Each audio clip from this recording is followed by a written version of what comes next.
kinship care is a model of care for children that has been there for many, many, many years, since time immemorial. And one of its strengths is that it is deeply rooted within our culture, our tradition as Africans, as Zimbabweans. The children who grow up in family-based environment, they grow up more with positive behavioral development, mental health, and also that placement stability than those who are not in a family-based care setting. It is a model that is most preferred by children and the caregivers themselves. The children actually talked about how they experienced love and feeling safe while they were being cared for, by their kids. Although we wouldn't want to rule out, the possibilities of abuse and neglect.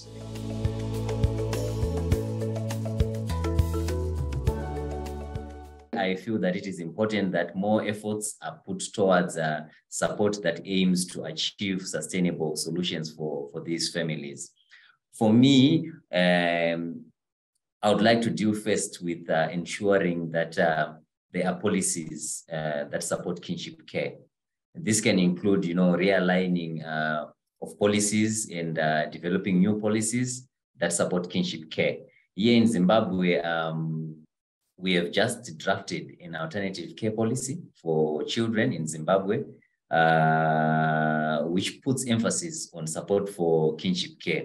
And we are hoping that soon after this policy is adopted in Parliament as policy, we would then want to go a step forward and then develop kinship care guidelines that would then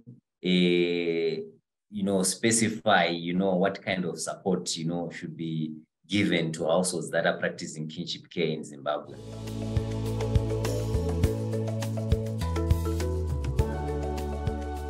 There was quite a bit of research done about this in South Africa, and what became quite apparent is that many children live and grow up in kinship care in a very safe and nurturing family environment.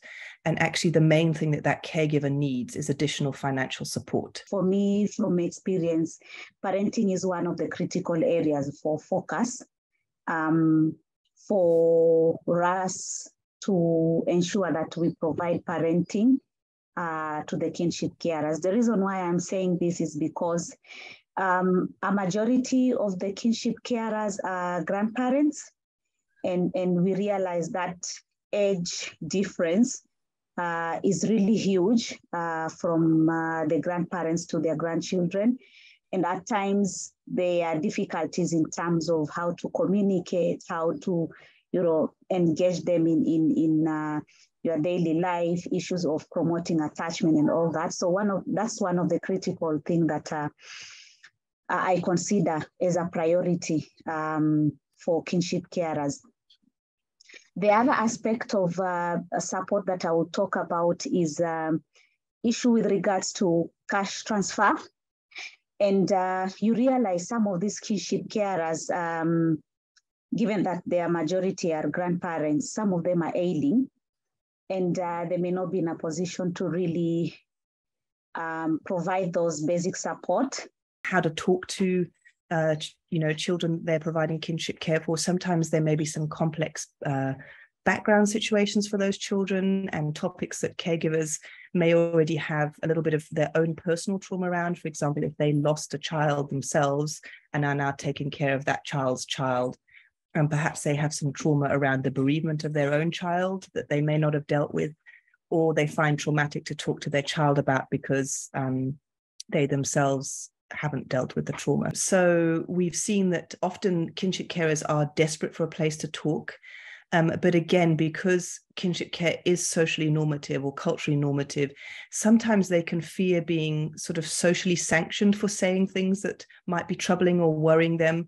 They might be worried that they might be stigmatized against, for example, if they talk about HIV and AIDS, or if they raise the issue that they're having challenges parenting or perhaps loving a child in kinship care in the same way as their own biological child.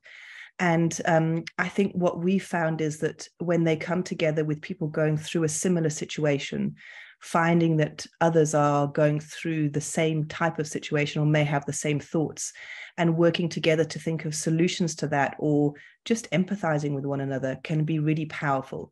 So providing those sort of safe spaces for caregivers to talk, I think, is useful.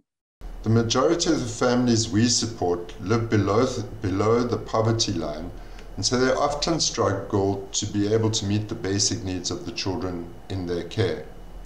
These include material needs, food, clothing, etc., health needs, psychosocial and emotional needs. Consequently, in our experience, these families benefit most from a holistic package of support delivered over time that strengthens their own capacity to address the material, physical, emotional, and educational needs of the children in their care. To do this, we recruit and train a small team of residents in each of the communities in which we work as part-time field workers. These are usually females between the ages of 20 to 35 who have completed grade 12 and are usually unemployed or perhaps in part-time employment, and so have some time available. We then train and support these field worker teams in the delivery of our package of support to between 20 and 25 families within their community at any one time.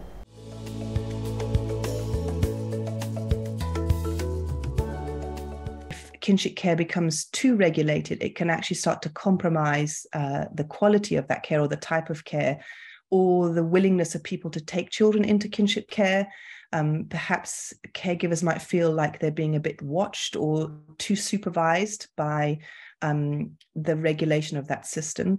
It can also mean that in South Africa, for example, we face challenges of regulating kinship care through our child protection system, which meant that we had far more children in the child protection system than the system could actually cope with. On the flip side, under-regulating the system can also leave children to being vulnerable and for them to not then enter the child protection system. So I think there's always a requirement for a balance. We need to make sure that our child protection system is robust enough that children in kinship care who are there in a less formal placement would still be expected to be picked up by that child protection system and would enter the child protection system if there was a concern. But we shouldn't over-regulate those placements so that kinship caregivers feel more watched, or we turn it into a form of alternative care that is more formalized than what it naturally is.